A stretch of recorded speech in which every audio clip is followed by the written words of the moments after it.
everybody, welcome back. This is Denise, and today I think I'm going to paint some color palette challenge. Color Cube Volume 3 is what I'm pulling this out of, and I just pulled it right out of the middle of that by Sarah Renee Clark. And I do tag those on my website.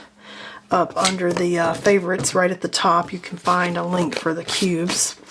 I love these. It helps me just go ahead and jump right in and enjoy the process of creating without getting stuck on the color. So here's the ones that we've already done. And I did notice, because I'm using the art crayons, they do dry, but it takes overnight to dry usually for those. And some of these I paint one now and then I might paint another one today. And then I shut this up and I noticed I did get a little tiny bit of scrub through over here of the color. And so until it's dry, I'm going to start putting a little piece of wax paper on these just while I'm painting in the book, and then I'll go back and take these off later. It's dry now, and like I can scrub my finger over that pretty tight and not get it on my finger, so I'm safe after about a day to not have that on there. But better safe than sorry. And look how beautiful this set is. I love it. And then that was the second one we did, and I love it. So these. And then we have the color palette there on that first page. So we are in the third set of layouts. And I'm going to kind of keep it up. I've gone a little big, little. So I'm going to go a little big. So I'm going to kind of keep up that rhythm of how I am sorting these pages. And this is the Holbein artist tape that I'm using. Even though this is the Hahnemuhle paper and I have really good luck with it not tearing, this tape is lighter. Not sure what I got on the paper there. This tape is lighter weight than a painter's tape. It's more like a washi tape in the way it feels. And I do feel like it does release the paper easier than like a painter's tape. And so I'm gonna play with it for a bit. Do I have about the same? I guess I do. I feel like I don't. So again, just kind of coming in a tape's width's worth here to, stuck on that side, there we go. A tape's width worth that we're going to skip because I want that the little one over here. And maybe I'll try not to tape do the double tape on this one. I'm messy, and so I'm afraid if I don't tape off the paper part, I'm going to get stuff everywhere. But we're going to go ahead, try to use less tape. Okay, I'm like super wonky there on that one, I can tell. Let's go ahead and at least kind of pretend like we want it to be straight. Oh my gosh. I don't mind crooked, and at the same time I'm like, let's try that again. Alright, it is what it is. It's going to be a little crooked. I feel like that one's tighter in. How much space did I give it? Let's just see if I'm gonna, maybe I'll go back to the painter's tape. That's basically 1.5 inches. And that's basically 1 inch and a tiny bit bigger, so we're close. We're close. We're close enough.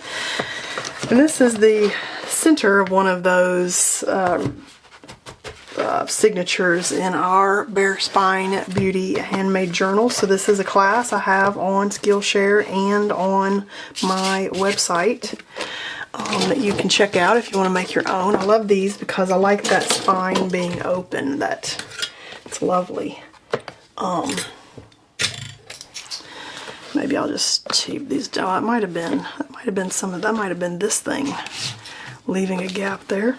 Anyway, I don't care. So I'm still in the Holbein artist gouache. So these are our colors.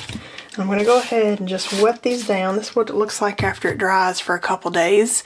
And as long as we keep, kind of activating it a little bit before we need it, they get nice and juicy. if you leave them sitting for too long, like some of these I've had sitting for like a year or more, then they get so super dry and brittle that they just fall out of their pan. And these may do that after a bit, but I'm using them pretty quickly after we created this little pan of the gouache, so it still gets nice and juicy when I wet them.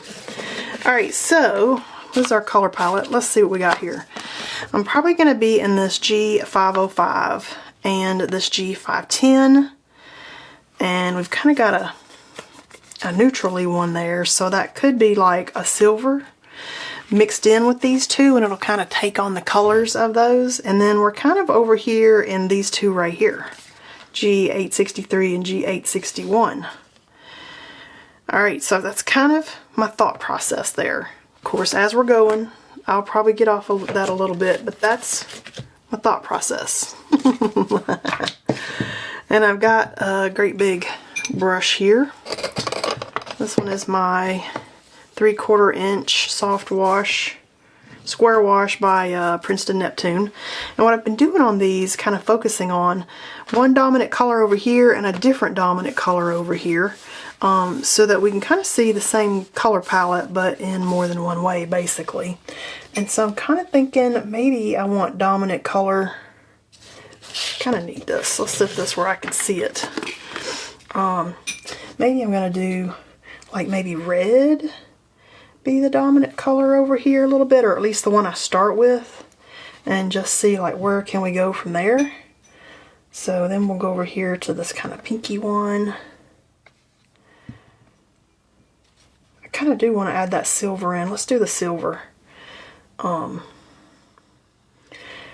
the silver, those colors, especially if you're coming in with the wet watercolor, it just kind of takes on those properties but gets it like a little metallic flavor there. So I kind of feel like I want to do that a little bit. And then we've got that blue, but do I really want to have a whole lot of blue in there? I don't know. Ooh, now that we did that, I kind of do like that. Ooh, let's do it. Ooh, let's do it. Oh yeah, look at that. Okay, okay, I like that. I might save the darker blue for, I might save that darker blue. Let's make some lines in here. The darker blue for like on top, like some kind of mark on top. Okay, kind of digging it now that we got it going here. Just kind of adding some more color in a little bit here. We go back to this pretty pink. Just kind of drop maybe some color in there and just see what that does. Alright, we're going to let that one go and dry, and hopefully I don't paint all over it. And yes, I know I put my paint over here and I drag over my paper, but when I put my paint on the other side, I dip my hand in it, I knock it over. I do all kinds of weird stuff with the paint that I definitely didn't intend. And so many people are like, why don't you put the paint on this side? Because I'm right-handed dominant and it gets all in my way. And that's just a personal preference there too on how you might enjoy where your paints sit. Some people love it on that side. I just don't. I just do not love it on that side. So, just trying to answer that question before it comes up again in my comments, because I know we're painting around paper here that I could drip right on top of, but that's why I do it, because I like it over here. So I might do that red, because I got the blues and the pink there. Oh, I might do a little bit of silver. I might do the red as the mark making on top for this one, kind of like I'm doing it over here with the blue maybe. This one really looks like baby pink and baby blue. Or do I want a little bit of the red over there?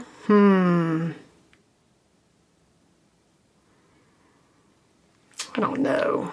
I'm still kind of, do I or do I not? Let's put some blue coming through here. Why not? That's why these are fun. These decision problem making, what direction do I want to go? Do I want to do this? Do I want to do that? I feel like blue mark making, red mark making, or not red, but like something in that family. Like I'm feeling like this salmon-y color. All right, let's let this dry for a second, and then we'll come back and do some mark making. All right, that's mostly dry. And look at what it's doing. It's pretty. I like these. Totally not where I thought these colors would really even like land us, but boy, I do kind of like them. So these are my Black Edition Faber-Castells. I really like these because they're bold. And I think I'm going to come through here and maybe just do some mark making. And my watercolor, my gouache, is still a little bit wet. I could tell because there was a damp drag to my pencil that you don't get if you let that completely dry. Ooh, yeah, I like this color. This is 732 in that Black Edition. I kind of like it enough to maybe come over here.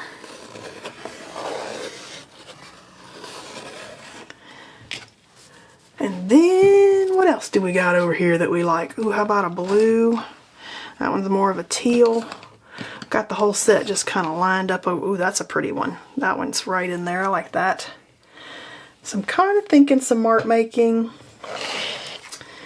What kind of mark making do I want? Do I want some more lines? Do I want some... Maybe we'll do some actual lines. What I usually use the graphite for. We can do it with these Faber-Castells too that are bold. These are bold colored pencils instead of just the graphite. And that's kind of fun. Gives you more choices. This is if you only have like, should you get one or the other, then if you get that set, then you'll get all these colors, and some of them are gray, so then you could have a graphite in there. I really liked that set. So we could probably call that my favorite pencil set. If I can only have one pencil set, it'd probably be that one because of the boldness of these colors when you use them.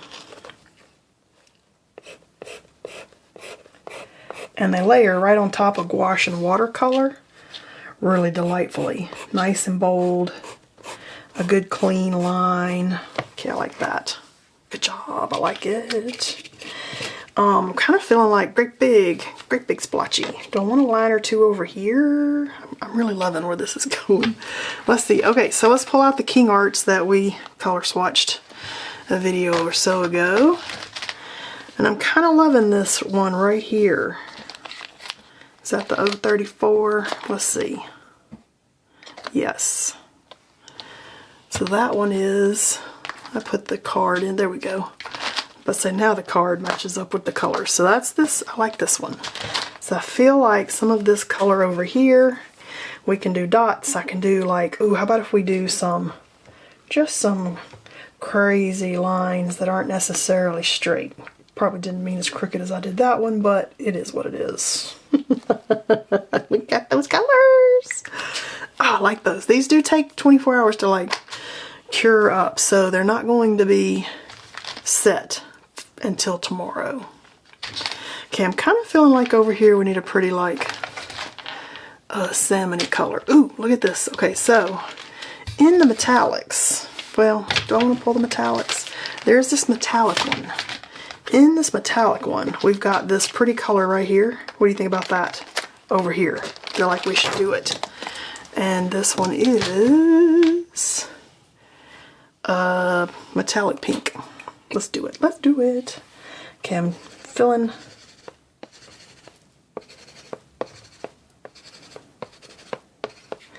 Just some lovely large spots.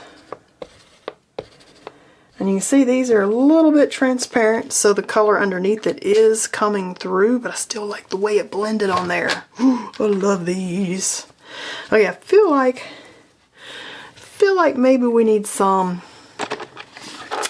little dotties over here. Let's do it. I'm feeling it. This is the Posca pen. This is my medium bullet tip, the 5mm is the one I'm usually getting for dots. I almost want to, does this one need some black on it? Okay, I like that. I love that one, just like it is. Does this one need like a little bit of black, like a contrast? Do we have enough contrast? That's kind of questioning there, whether we might want some black.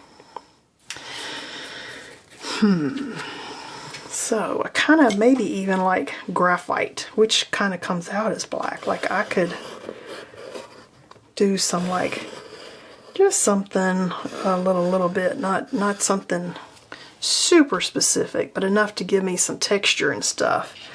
And maybe even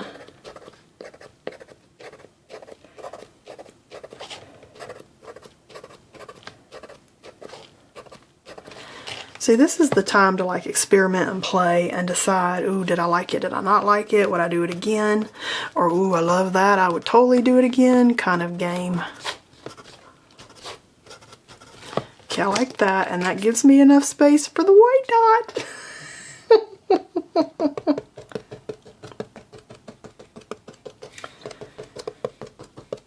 Because those weren't really dots, they were more like long lines. Okay, I like that.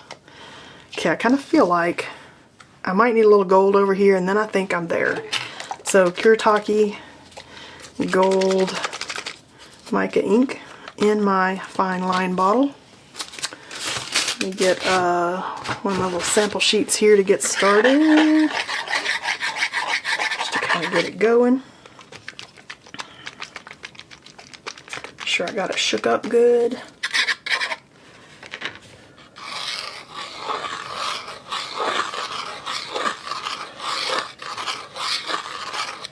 And I wanted it kind of as something in there, not so strong that I'm like, well, what have I done there? And maybe some little tiny gold dots.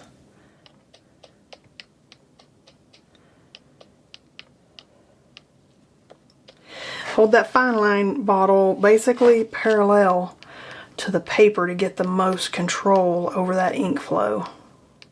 Otherwise it'll whoosh out on you. Okay, I like that. Ooh, I feel like I'm there. Let's try that gold. I feel like we are there today. And look how good we did with our color palette challenge. Like, hello, totally got there. All right, let's see what we got here. Let me dry this. There we go. All right, let's peel it and hopefully, oh, see, this tape definitely works the best on these papers without even having to use my heat gun to release it. So that's the Holbein artist tape. I do tag that in my Amazon store. I should probably go buy a couple more before those like disappear. Every time I show something, they disappear, like they sell out. So, wow! Look at that today. Oh my gosh. Okay, this has been a fantastic paint day because of that right there. Oh my gosh. Yes, yes, yes. Just want to run around going yes, yes, yes. Yeah, I do like this artist tape quite a bit. There's less of it on the roll than I get on those big painter's tape ones, but zero issue pulling it off Mahana Mule paper. Wonder if this big line up here will just erase, because I think it's a mark from my clip. Yes, there we go. What? Holy moly. Alright. Great paint day. Look at that little tiny bit of shimmer we got on that one. Wow. Hope you enjoyed hanging out and painting with me today, and I'll see you guys next time. Ha ha ha, love it.